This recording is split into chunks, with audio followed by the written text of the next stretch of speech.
seperti diselingkuhi, ditinggal, dan dikecewakan. Inner child itu apa? Dan kenapa luka masa kecil ngaruh ke hidup dewasa? Pernah nggak sih kamu ngerasa, aduh capek banget hidup, tapi nggak tahu capek karena apa? Bukan capek karena kerja, bukan capek orang, tapi capek jadi diri sendiri.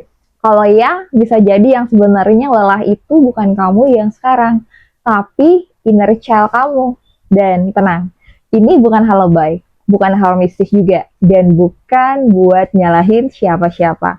Di video ini aku mau jelasin apa itu inner child, kenapa luka masa kecil bisa kebawa sampai kita dewasa, dan kenapa banyak orang dewasa kelihatannya baik-baik aja kayak aku dulu, padahal dalamnya sangat-sangat berantakan banget.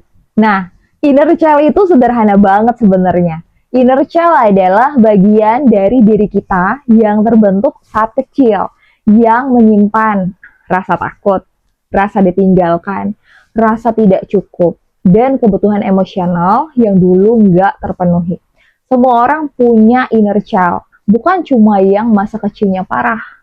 Kadang bukan karena kekerasan, tapi karena pernah nggak ngerasain sering dibandingkan, jarang dipeluk, sering diminta mengerti, tapi tidak pernah dimengerti. Nah, itu aku pernah ngerasain dulu. Dan waktu kecil kita tidak bisa melawan. Yang bisa kita lakukan cuma satu, menyesuaikan diri supaya kita aman. Masalahnya, pola bertahan hidup itu kebawa nih sampai dewasa. Kenapa? Luka kecil kok dampaknya gede banget sih? Karena waktu kecil, otak kita tuh masih membentuk definisi nih. Apa itu cinta? Apa itu aman? Apa itu diterima? Kalau waktu kecil, kamu belajar, aku dicintai kalau nurut. Maka dewasa kamu akan takut mengecewakan. Kalau kamu belajar, aku diperhatikan kalau aku sedih. Maka dewasa kamu bisa terjebak di hubungan yang penuh luka. Inner child itu tidak mengerti logika, dia hanya mengerti rasa.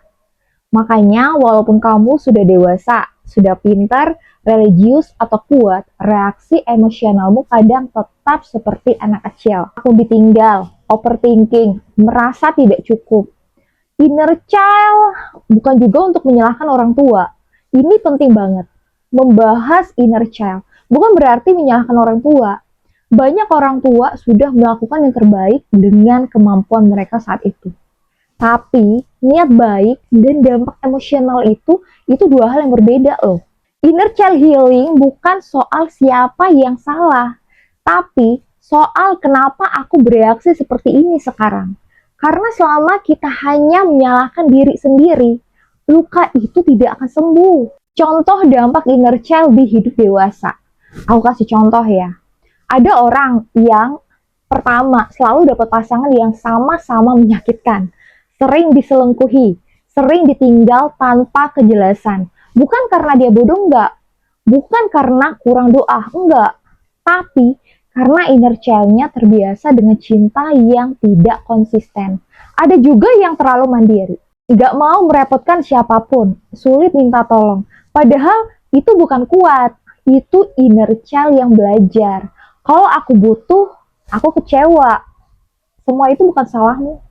Itu strategi bertahan hidup yang dulu bekerja, tapi sekarang malah menyakiti. Kenapa harus disembuhkan?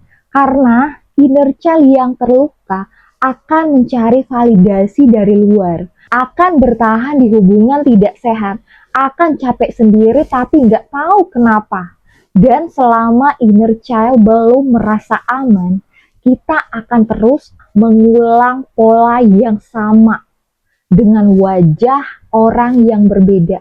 Menyembuhkan inner child itu bukan supaya hidup jadi sempurna, bukan. Tapi supaya kita berhenti menghukum diri sendiri. Kita berani pergi dari yang menyakitkan. Kita tidak lagi hidup dari rasa takut. Kalau kamu merasa video ini kena, bukan berarti kamu lemah. Itu berarti kamu sadar. Dan kesadaran adalah langkah pertama dari penyembuhan.